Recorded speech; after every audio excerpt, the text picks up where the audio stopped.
على عباده الذين اصطفى أما بعد قال الله تعالى وما أرسلناك إلا مبشرا ونذيرا صدق الله العلي العظيم. حضرات گرامی، میں اس بزم پر بہار میں سیرت نبوی صلی اللہ علیہ وسلم کے متعلق کچھ عرض کرنا چاہتا ہوں، اس امید کے ساتھ کہ میری باتوں کو بغور سنا جائے. چنانچہ جب اسلام فاران کی چوٹی سے پھیلنا شروع ہوا اور آپ صلی اللہ علیہ وسلم اپنی روشنی سے دنیا والوں کو منور کرنے لگے تو باطل پرستوں میں کھلبلی مچ گئی اور ساری قوت و طاقت دل و دماغ نور اسلام کے بجھانے میں صرف کرنے لگے. راستے میں کانٹے بچھا کر، پتھروں سے دبا کر، تپتی ہوئی زمین پر سلا کر، آگ کے انگاروں پر لٹا کر، پھانسی کے پھندوں پر چڑھا کر، گھر بار اجاڑ کر پیارے رسول صلی اللہ علیہ وسلم کی آواز کو دبانے کی کوشش کرنے لگے، مگر حق کی آواز روز بروز بڑھتی ہی جا رہی تھی. حضرات، سن 7 نبوی محرم کا مہینہ ہے کہ مکے کے تمام لیڈروں نے مل کر ایک میٹنگ کی. ابو جہل نے پوری قوم کو للکارا کہ اے غیور عربوں، جس کو ہم بچہ کا کھیل سمجھ رہے تھے وہ آج ہمارے دین اور عزت و آبرو کے لیے طوفان بن چکا ہے. جس دن کا چرچا محمد کر رہے تھے ان کے ماننے والوں کی تعداد روز بروز بڑھتی ہی جا رہی ہے. ہمارے خداؤں کی توہین کی جا رہی ہے، جھٹلایا اور ٹھکرایا جا رہا ہے. اس لیے اے عرب کے بہادروں، اب پوری طاقت کے ساتھ آگے بڑھو، ورنہ وہ دن دور نہیں کہ مکے سے ذلیل و خوار ہو کر نکلنا پڑے گا. ابو جہل کی تقریر نے پوری قوم کو گرما دیا. طرح طرح کی تدبیریں پیش کی گئی. بڑی دیر کے بعد یہ ہولناک تدبیر پاس ہوئی کہ محمد اور ان کے ماننے والوں کا بالکل بائیکاٹ کر دیا جائے، ان سے خرید و فروخت، سلام و کلام، لین دین بالکل بند کر دیا جائے. چنانچہ ایک عہد نامہ لکھ کر خانہ کعبہ کے دیوار پر لٹکا دیا گیا. یہ پوری قوم کا فیصلہ تھا، اس کے خلاف کرنے کا کسی کو اختیار نہ تھا، کسی کی مجال نہ تھی. مسلمانوں کو شیب ابی طالب میں بند کر دیا گیا، راستے پر پہرے بٹھا دیے گئے. مسلمانوں میں بچے، بوڑھے، جوان، عورتیں سب تھی. کھانے کے سامان دھیرے دھیرے ختم ہو گئے. درختوں کے چھالے کھا کھا کر، کانٹے چبا چبا کر دن کاٹنے لگے. صرف ایک دن کے لیے پابندی ایام حج میں ہٹا لی گئی. مسلمان گھاٹی سے باہر آ گئے، کپڑے پھٹ گئے، آنکھیں دھس گئی، قدم لڑکھڑا رہے تھے. حضرات گرامی، قربان جائیے ان مسلمانوں پر کہ جس کی زبان پر کوئی شکایت نہیں تھی. مسلمانوں کی یہ خستہ حالت دیکھ کر کفار قہقہا لگا رہے تھے اور کہہ رہے تھے کہ اے مسلمانوں، کیوں تم اپنے آبا و اجداد کا دین چھوڑ کر ہلاک و برباد ہو رہے ہو؟ تم اب بھی محمد کا ساتھ چھوڑ دو، ہم تم پر سے یہ ساری پابندیاں ہٹا لیں گے. مگر مسلمانوں نے جواب دیا، اے کفار سن لو، ہم حق پا چکے ہیں، دربار محمد میں اقرار محمد کر چکے ہیں، ہم پر اسرار محمد کھل چکے ہیں، انوار محمدی سے ہم فیضیاب ہو چکے ہیں، گفتار محمد نے ہمیں محو کر دیا ہے. لہٰذا ہم طوفان سے ٹکرا سکتے ہیں، خون کا دریا بہا سکتے ہیں، آگ کے بستر پر سو سکتے ہیں، بھوک سے تڑپ تڑپ کر دم توڑ سکتے ہیں، مگر مصطفیٰ کی رسالت کا انکار نہیں کر سکتے. اسی ابتلاء و آزمائش کے بعد پورے 3 سال مکمل ہونے والے ہیں. خوراکیں ختم ہو گئے، درختوں کے پتے اور چھالوں کو بھی ختم کر ڈالے، عورتوں کی آنکھیں دھس گئی، جوان بھوک سے چکرانے لگے، پھول جیسے بچے ماں کی گودوں میں تڑپنے لگے. اس گھاٹی کا سب سے چھوٹا بچہ عتیم اچانک آنکھیں کھول کر اپنی ماں سے کہتا ہے، ماں میں بھوک سے مر جاؤں گا، مجھ کو بچاؤ ورنہ میں مر جاؤں گا.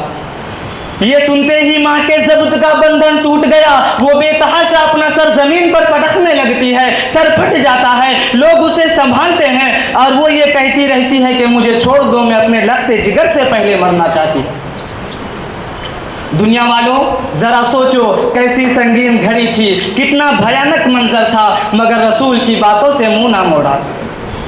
ارے آج ہم بھی تو اپنے رسول کی غلامی کا دعویٰ کرتے ہیں، اس لیے سن لیجئے، اگر ہم نماز پڑھتے ہیں، روزہ رکھتے ہیں، حج ادا کرتے ہیں، زکوٰۃ دیتے ہیں، تب تو واقعی ہم اپنے دعویٰ میں سچے ہیں، ورنہ ہمارا دعویٰ باطل اور بیکار ہے. پہلے مسجدیں تھی کچی تو پکے تھے نمازی، پہلے مسجدیں تھی کچی تو پکے تھے نمازی، آج مسجدیں پکی ہے تو کچے ہیں نمازی. بھلا بتلائیے کہ ہمارے رسول اللہ صلی اللہ علیہ وسلم اور صحابہ کرام نے کتنے مصائب و آلام برداشت کیے اور ان سنگین گھڑیوں کو کیوں برداشت کیے؟ کیا وہ کمزور تھے؟ کیا وہ لوگ بے بس تھے؟ ہرگز نہیں، ایسا ہرگز نہیں۔ وہ تو عرش و فرش کے، لوح و قلم کے، شجر و حجر کے، ارض و سما کے، جن و بشر کے، حور و ملائک کے، خشک و تر کے رسول ہادی بن کر آئے تھے۔ اور جو رسول بن کر آتا ہے اس کو اللہ پورا قادر بنا کر بھیجتا ہے۔ آپ صلی اللہ علیہ وسلم کے پاس اتنی قوت و طاقت تھی کہ اگر آپ صرف اشارہ کر دیتے تو پورا مکہ ہلاک و برباد ہو جاتا، پورے مکے والوں پر پتھر برس جاتا۔ بہرکیف عقیل اور ان کی والدہ کو دیکھ کر مکے میں کوہرام مچ گیا تھا۔ سرکار دو عالم صلی اللہ علیہ وسلم سجدے میں گرے ہوئے تھے۔ ابو طالب جو آپ کے چچا ہیں آتے ہیں اور کہتے ہیں کہ بھتیجے اب برداشت کی طاقت نہیں، اب تلوار چلانے کی اجازت دو۔ حضور نے فرمایا انشاءاللہ آج ہم لوگ گھاٹی سے نکل جائیں گے۔ مسلمان پورے 3 سال کے بعد آج دین و دنیا سلامت لے کر گھاٹی سے باہر آ گئے۔ میرے دوستوں، بہت کچھ کرنے کے بعد یہ دین ہم تک پہنچا ہے اور ہمارا حال یہ ہے کہ ہم اس کا مذاق اڑاتے ہیں۔ حضور صلی اللہ علیہ وسلم ہمیشہ اپنی امت کے لیے غمگین رہا کرتے تھے، راتوں رات اپنی امت کی بخشش کے لیے خدا تعالیٰ سے دعائیں کرتے تھے اور رویا کرتے تھے۔ اسی حال میں ایک دن حضرت جبرائیل علیہ السلام تشریف لاتے ہیں اور یہ خوشخبری اور پیغام سناتے ہیں کہ اے حضرت العزت محمد مصطفیٰ صلی اللہ علیہ وسلم، اللہ نے آپ کو سلام فرمایا ہے۔ اور حضرت جبرائیل علیہ السلام خوب جانتے تھے کہ حضور آخر کس وجہ سے غمگین رہتے ہیں، پھر بھی دریافت کرتے ہیں کہ آپ غمگین کیوں رہتے ہیں، تو فوراً حضور صلی اللہ علیہ وسلم فرماتے ہیں کہ نہ جانے میری امت کے ساتھ قیامت کے دن کیسا معاملہ ہوتا ہے۔ پھر حضرت جبرائیل علیہ السلام حضور کو لے کر ایک قبرستان گئے جہاں کافر و مومنوں دونوں طرح کے مردے مدفون تھے۔ حضرت جبرائیل علیہ السلام نے ایک مسلمان کی قبر پر ہاتھ مارتے ہوئے کہتے ہیں قم باذن اللہ۔ مردہ جو ہی آواز سنتا ہے فوراً باہر آتا ہے، اس حال میں کہ اس کا چہرہ روشن ہوتا ہے اور منہ سے کلمہ توحید لا الہ الا اللہ محمد رسول اللہ کی آواز آ رہی ہوتی ہے۔ آپ صلی اللہ علیہ وسلم نے اس کا ملاحظہ فرمایا۔ اسی طرح حضرت جبرائیل علیہ السلام ایک مشرک کی قبر پر اپنا ہاتھ مارتے ہیں اور کہتے ہیں قم باذن اللہ۔ یہ سنتے ہی مشرک باہر آیا، اس حال میں کہ اس کا چہرہ کالا تھا اور منہ سے ہائے افسوس کی آواز آ رہی تھی۔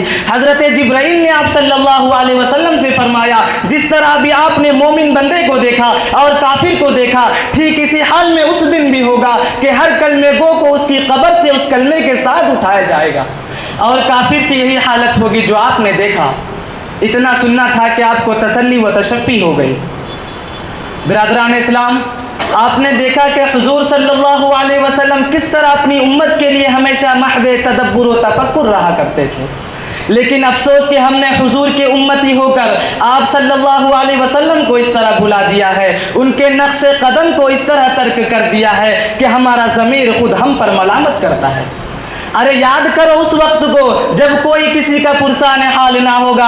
آپ صلی اللہ علیہ وسلم فرماتے ہیں کہ قیامت کے دن اللہ تعالیٰ ایک شخص کو بلائیں گے اور بڑے بڑے دفتر دکھلا کر فرمائیں گے اے فلاں دیکھ یہ تیرے گناہوں کے دفتر ہے۔ وہ کہے گا اے میرے مولا میں نے یہ سب گناہ کیا ہے۔ پھر اللہ تعالیٰ فرمائیں گے میں نے تمہارے پاس ایک رسول بھیجا تھا، وہ تم کو اس کے کرنے سے روکتا اور ڈراتا تھا، لیکن تم نے اس کی بات نہ مان کر انکار و استہزاء کیا، اور اب تم یہاں عذاب علیم کا مزہ چکھو۔ اور فرشتے کو حکم ہوگا کہ اس کو منہ کے بل گھسیٹ کر جہنم میں ڈال دو۔ اسی طرح جس نے اس دین کو دین مان کر اس پر عمل کیا تو اس کا معاملہ بہت آسان ہوگا۔ میں انہی چند باتوں پر اپنی تقریر کو ختم کرنا چاہتا ہوں۔ اللہ تعالیٰ سے دعا ہے کہ اللہ تعالیٰ ہم لوگوں کو صحیح راستے پر چلنے کی توفیق بخشے۔ آمین۔ وآخر دعوانا الحمد للہ رب العالمین۔